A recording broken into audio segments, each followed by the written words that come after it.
Welcome to next chapter and next lecture investment accounting. अपने FA की book में 5 से 6 चैप्टर खत्म हो चुके हैं। नया चैप्टर स्टार्ट करते हैं, इन्वेस्टमेंट अकाउंटिंग। इसकी कंप्लीट आपको वीडियो लेक्चर्स अवेलेबल हो जाएगी।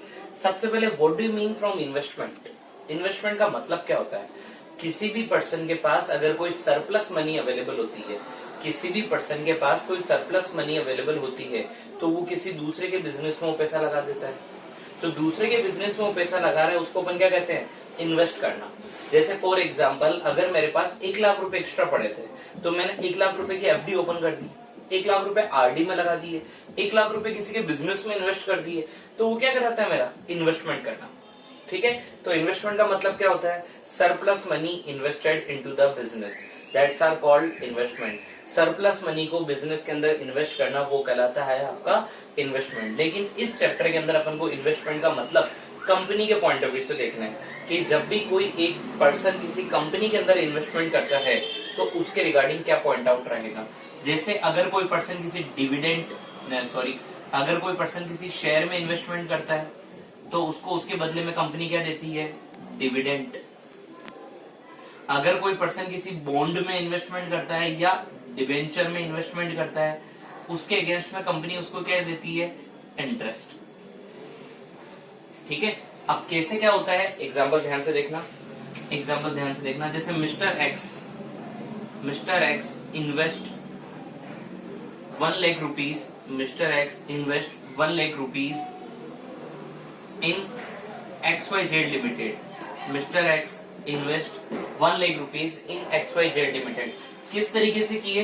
उसने 10% debenture at the rate 100 rupees के परचेज करके, यानी उसने 100 रुपीज के 10,000 डिबेंचर परचेज कर लिए। 100 रुपीज का एक डिबेंचर था, टोटल इन्वेस्टमेंट 1 लाख का था, मतलब उसने 10,000 डिबेंचर उसने परचेज कर लिए। तो 10,000 डिबेंचर एट द रेट 100 और 10% वाला, इसको अपन क्या कहेंगे कि मिस्टर एक्स ने XYZ लिमिटेड कंपनी के अंदर इन्वेस्टमेंट किया। और ऐसे डिबेंचर पे इन्वेस्टमेंट पे इंटरेस्ट की रेट क्या है? 10%। ये रेट जो क्वेश्चन में गिवन होती है, ये रेट क्या कहलाती है? आपकी इंटरेस्ट रेट। अब कंपनी की इंटरेस्ट रेट डिसाइड हो गई। कंपनी अब इंटरेस्ट देती है, जैसे XYZ लिमिटेड कितना इंटरेस्ट देगी? 10% के हिसाब से इंटरेस्ट देगी। और कभी भी कंपनी है ना, सारा इंटरेस्ट एक साथ नहीं देती है, कंपनी इंटरेस्ट देती है इंस्टॉलमेंट में। जैसे कंपनी ने 2 डेट डिसाइड कर रखी है, 1 अक्टूबर और 1 मार्च। ये हर क्वेश्चन के अंदर चेंज होती रहती है, याद मत करना कि 1 अक्टूबर और 1 मार्च ही होगा।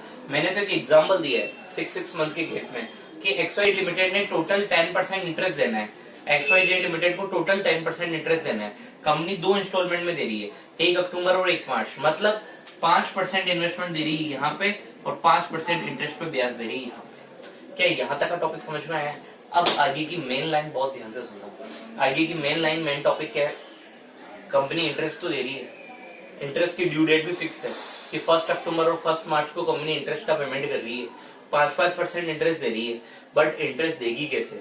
कंपनी के यहाँ पे इंटरेस्ट देने की एक पॉलिसी होती है कि इंटरेस्ट की ड्यू डेट पर, यानी इंटरेस्ट की ड्यू डेट कौन सी है? 1 अक्टूबर और 1 मार्च। हर क्वेश्चन में अलग अलग होगी बट दी हुई होगी। कंपनी की इंटरेस्ट ड्यू डेट पर जो भी कंपनी के शेयर होल्डर है, जो भी कंपनी के डिवेंचर होल्डर है, कंपनी उनको इंटरेस्ट दे देती है। जैसे सोचो, मैंने इस कंपनी के इन्वेस्टमेंट ये डिवेंचर खरीदे थे 1 जून को, और अब कंपनी मुझे ब्याज कब देगी? 1 अक्टूबर, क्योंकि कंपनी की डेट तो फिक्स है। कंपनी इंटरेस्ट देगी 1 अक्टूबर को, तो 1 अक्टूबर को कंपनी मुझे कितने महीने का इंटरेस्ट देगी? जून, जुलाई, अगस्त, सितंबर, 4 मंथ का या 6 मंथ का? 6 मंथ का। क्योंकि कंपनी के पॉइंट ऑफ व्यू से जिस दिन कंपनी के इंटरेस्ट की ड्यू डेट है, उस दिन जो भी कंपनी का डिबेंचर होल्डर है, कंपनी उसको पूरा का पूरा इंटरेस्ट दे देती है। चाहे वो डिबेंचर आपने 1 दिन पहले खरीदा हो, 6 महीने पहले खरीदा हो या 4 महीने पहले खरीदा हो, कोई दिक्कत की बात। अब इस एग्जाम्पल को वापस क्लियर करना। मैंने डिबेंचर कब खरीदा? 1 जून को। तो मेरे पास तो डिबेंचर कितने महीने रहा? 4 महीने। 4 महीने रहा और मुझे 6 महीने का इंटरेस्ट मिल गया। तो 2 महीने का इंटरेस्ट का लॉस किसका हो रहा है? अगले पर्सन का, जिसने कि मुझे ऐसा इन्वेस्टमेंट सोल्ड आउट किया है। एग्जाम्पल वापस समझना, मैंने इन्वेस्टमेंट खरीदा था 1 जून को, कंपनी मुझे इंटरेस्ट दे रही है 1 अक्टूबर को, मतलब मेरे पास जून से 1 अक्टूबर तक 4 महीने ये डिवेंचर रहे हैं और कंपनी मुझे ब्याज दे चुकी है 6 महीनों का। तो 2 महीने के इंटरेस्ट का मुझे बेनिफिट हो रहा है और 2 महीने के इंटरेस्ट का अगला पर्सन सेलर, जिसने की मुझे ये इन्वेस्टमेंट में, सेलर के पास 2 ऑप्शन रहते हैं। हो सकता है कि सेलर आपको जो इंटरेस्ट का पैसा है, हो सकता है कि जो सेलर आपको इंटरेस्ट का पैसा है, यानी 2 महीने का जो उसका इंटरेस्ट का लॉस हो रहा है, वो 2 महीने के इंटरेस्ट का पैसा आपको कॉस्ट में ऐड करके चार्ज कर ले। मतलब जब आपको सेल करेगा ना वो, तब आपको डायरेक्ट ही भाव में जोड़ के बता देगा कि मैं आपको 101, 102, 103, 104 में सोल्ड आउट कर रहा हूँ और इसमें इंटरेस्ट के अमाउंट ऑलरेडी इंक्लूड है। और हो सकता है कि सेलर आपसे इंटरेस्ट के अमाउंट अलग से चार्ज करे। तो इसके लिए एक एग्जांपल लेते हैं, mister x purchase, mister x ने परचेज किए हैं 100 डिवेंचर, मिस्टर एक्स ने परचेज किए हैं 100 डिवेंचर एट द रेट 10, कितने रुपए में? 10,000 रुपीज में परचेज किए थे। ठीक है, ये उसने परचेज किए थे 1 मार्च को, उसने परचेज किए थे। परचेज से लेना देना नहीं, मेन यहां से समझना, उसने ये सोल्ड किए और सोल्ड किए उसने मिस्टर वाई को, सोल्ड किए मिस्टर वाई को, डेट सोल्ड की उसने 1 जून को, 1 जून के दिन उसने इंटरेस्ट को सोल्ड आउट कर दिया। इस एग्जांपल को बहुत ध्यान से समझना, चैप्टर का आपका पूरा लॉजिक क्लियर हो जाएगा। मिस्टर एक्स ने इन्वेस्टमेंट परचेज किए थे 1 मार्च को, सोल्ड आउट कर दिए उसने जून में। आपको अब कितने महीने का? अप्रैल और मई, आपके 2 महीने का इंटरेस्ट ऐसा था, मिलना किसको चाहिए था? एक्स को। मिल किसको रहा है? वाई को। पूरा एग्जांपल समझना, कंपनी इंटरेस्ट किस दिन दे रही है? 1 मार्च और 1 अक्टूबर। यानी कि यहाँ पे मैं ये कह सकता हूँ कि मार्च, अप्रैल, मई, जून, जुलाई, अगस्त, यानी यहाँ पे मार्च से अगस्त तक का 6 महीने का इंटरेस्ट यहाँ पे दिया जाता है और वापस अक्टूबर से फरवरी तक का यहाँ पे दिया जाता है। ये इंटरेस्ट देने की टाइम पीरियड है। अब सोचो, इसने मिस्टर एक्स ने इन्वेस्टमेंट परचेज किया था 1 मार्च को, इंटरेस्ट दिया जाना था 1 अक्टूबर यानी 31 अगस्त को। तो मार्च, अप्रैल, मई, 3 महीने तो इन्वेस्टमेंट इसने अपने पास होल्ड रखा और केवल जून, जुलाई, अगस्त 3 महीने इसने अपने पास होल्ड रखा, जबकि मिस्टर वाई को इंटरेस्ट रिसीव्ड होगा, 6 महीनों का। तो मुझे बताओ, उसको मिस्टर वाई के पॉइंट ऑफ व्यू से सोचो आप, तो मिस्टर वाई को तो 3 महीने का इंटरेस्ट फ्री फंड में मिल गया। और मिस्टर एक्स की तरफ से सोचो तो उसने 3 महीने का इन्वेस्टमेंट होल्ड करके रखा था, लेकिन उसको 3 महीने के इन्वेस्टमेंट पे इंटरेस्ट नहीं मिला, क्योंकि उसको 3 महीने का इंटरेस्ट का सारा पैसा वाई को देना पड़ गया। तो यहाँ पे अब जब मिस्टर एक्स सोल्ड करेगा, तब सोल्ड वो 2 प्राइस पे कर सकता है। पहला ऑप्शन आता है कम प्राइस। इन दोनों टॉपिक पे पूरा चैप्टर डिपेंड कर रहा है आपका, कम प्राइस और एक्स प्राइस। एक्स प्राइस का मतलब होता है कि सेलर बायर को साफ साफ कहेगा कि मेरे इन्वेस्टमेंट आपको इतने रुपए में सोल्ड कर रहा हूँ, प्लस मुझे इंटरेस्ट का पैसा अलग से दो और मुझे ये टोटल अमाउंट का पेमेंट करो। जैसे एक्स प्राइस के अंदर मिस्टर एक्स कह देगा इन्वेस्टमेंट सोल्ड कर रहा हूं मैं 102 में और मुझे 3 महीने के इंटरेस्ट का पैसा अलग से दो। तो एक्स प्राइस तो क्या कहता है कि एक्स प्राइस का मतलब होता है, जहां पे एक्स का मतलब है एक्सक्लूडिंग, एक्स का मतलब ही क्या हो गया? एक्सक्लूडिंग। तो एक्स प्राइस का मतलब होता है कि जहां पे सेलर बायर को क्लियर ये बोलता है कि जो भी इन्वेस्टमेंट मैंने आपको सोल्ड आउट किए हैं उसमें इंटरेस्ट के अमाउंट शामिल नहीं है, आप मुझे इंटरेस्ट का पैसा अलग से दो। और सही बात भी है, सेलर ने 3 महीने इन्वेस्टमेंट को होल्ड करके रखा है, तो 3 महीने का ब्याज तो सेलर को मिलना चाहिए था ना, बायर को क्यों मिलेगा? तो सेलर 3 महीने का इंटरेस्ट अब उससे अलग से वसूल कर रहा है, तो वो प्राइस कहलाती है एक्स प्राइस। लेकिन बहुत सी बार कम प्राइस का मतलब क्या होता है? Including interest.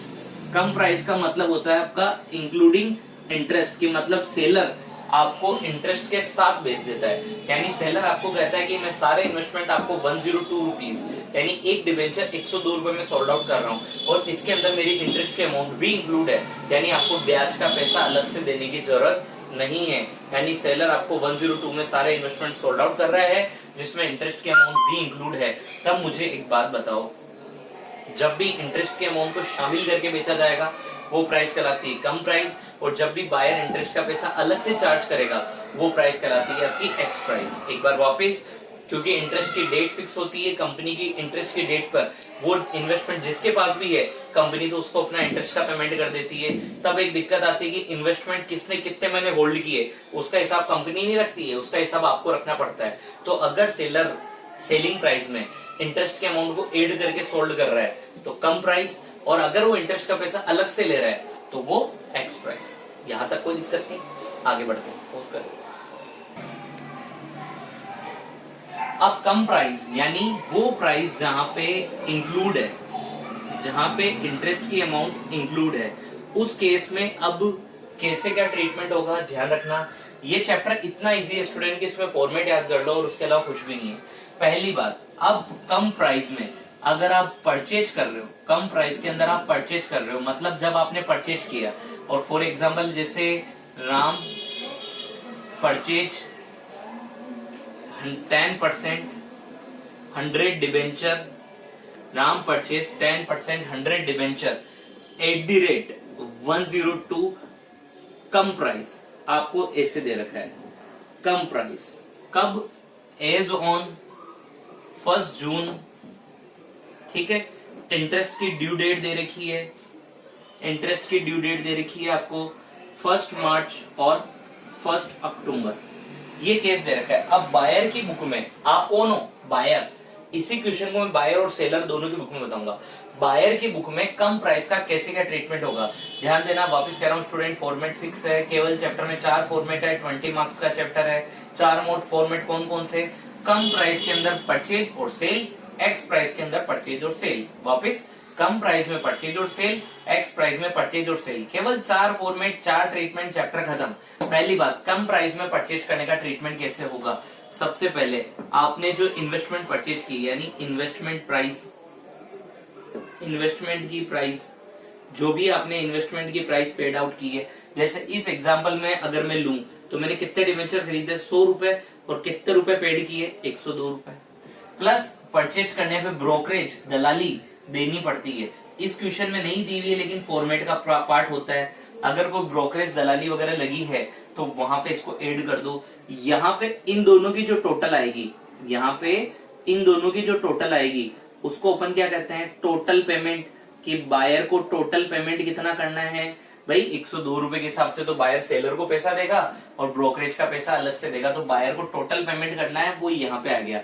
लेकिन लेकिन लेकिन केस कौन सा है? कम इंटरेस्ट का। मतलब इस 102 के अंदर मेरा इंटरेस्ट की अमाउंट ऑलरेडी इंक्लूड है, मुझे सेलर को और अलग से इंटरेस्ट का पैसा देने की जरूरत नहीं है। तो मुझे बताओ मैंने इन्वेस्टमेंट कब खरीदे? 1 जून के दिन। ब्याज कब मिलेगा? 1 अक्टूबर। मतलब जून, जुलाई, अगस्त 3 महीने होल्ड करने पे मुझे 3 महीने का इंटरेस्ट फ्री फंड में मिल गया। तो कम इंटरेस्ट के केस के अंदर मेरा वो इंटरेस्ट की अमाउंट क्या हुई? मेरी इनकम। तो इनकम को मेरा लेस कर दो। लेस यहाँ पे क्या आ जाएगा? इंटरेस्ट ऑन इन्वेस्टमेंट, वो आप लेस कर दो। कैसे निकालोगे? आपकी इन्वेस्टमेंट की amount into time into rate.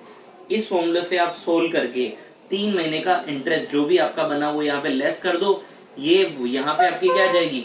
Actual cost, कि भाई मेरे इन्वेस्टमेंट क्या भाव पड़ा, वो एक्चुअल कॉस्ट ऑफ इन्वेस्टमेंट।